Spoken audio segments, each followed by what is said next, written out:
Joe Biden has been sounding a little too much like Donald Trump for my comfort lately, and this morning's MSNBC interview didn't help. More and more Democrats are calling for Biden to step down as a nominee. So to fix this, Biden called into Morning Joe to show everyone that he's still got it. What the hell are we doing, Joe?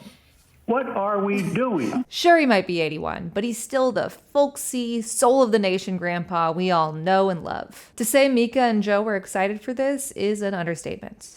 President Joe Biden, let's make this a thing. If you're willing to hear from me, I'm willing to talk to you.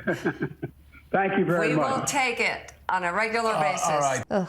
Now, the interview started with Joe Scarborough asking if concerns over Biden's brain are the same thing as January 6th. I just like to say no, they're not. Is that an allusion also to Donald Trump and the fact that Democrats, you believe, may now be doing the same thing that Donald Trump tried to do in 2020, and that is overthrow the popular will of Democratic voters? But Biden's response to this initial question set the central theme for this interview. Instead of addressing any voter concerns, Biden was going to attack Trump a lot. We're just starting to focus on Trump. Trump is riding around in his golf cart. The fact of the matter is, I was using prompters too. I don't get that. Yeah, they started to sound alike. You know, I think they have to acknowledge we had large crowds, enthusiastic crowds. That being said, the hosts weren't completely obsequious. We got a question about Biden's controversial ABC interview. The topic came up of the Stephanopoulos interview where you were asked the question, how would you feel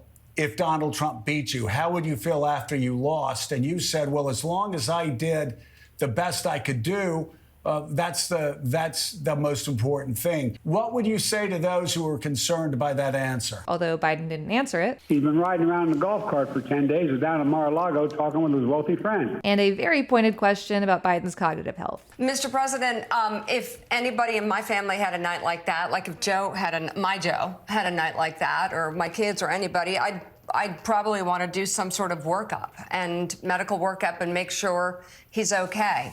Have you been tested for any age-related illnesses, pre-Parkinson's, or anything like that that might explain sort of having a night like that where you couldn't finish sentences? Which Biden also did not answer. I've been testing myself, been testing everywhere I go. Okay. Look at the crowds we've gathered everywhere from Atlanta to North Carolina to Pennsylvania. Most of the interview, though, was a lot of talk about Trump and his lies, which, yes, are bad, but they're not news. Trump has openly lied his way to the presidency once, almost twice, maybe 3 times. This is nothing new.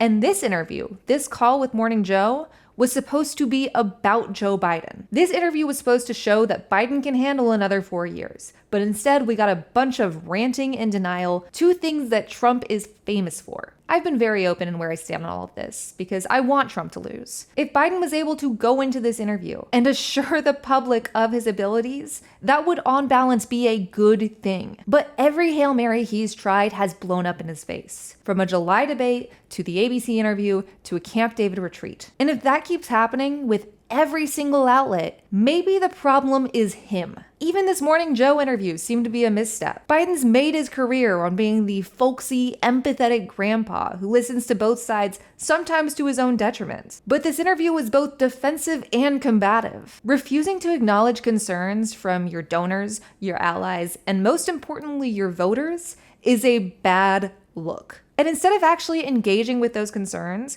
Biden has called them fake or an attack or false without providing any actual proof. I don't want Trump to win. That's why I'm encouraged by the idea of a younger, intelligent candidate who we already voted for because she was on the ticket. But even if you disagree with me on all of that, you really don't think this is weird? The last guy refused to leave power even though we voted him out, both the popular vote and the Electoral College. If Biden is faltering and he refuses to take a cognitive test, something we demanded of Trump, and he did, shouldn't he step down? Shouldn't he leave the country to his second in command? Or are we supposed to consider him infallible? I thought blind fealty and denial and hypocrisy and an unwillingness to even engage in the idea that things could be different, that things could be better. I thought that was Trump's thing. But between this phone call and Biden's new spray tan, maybe the two are more similar than they'd like to think.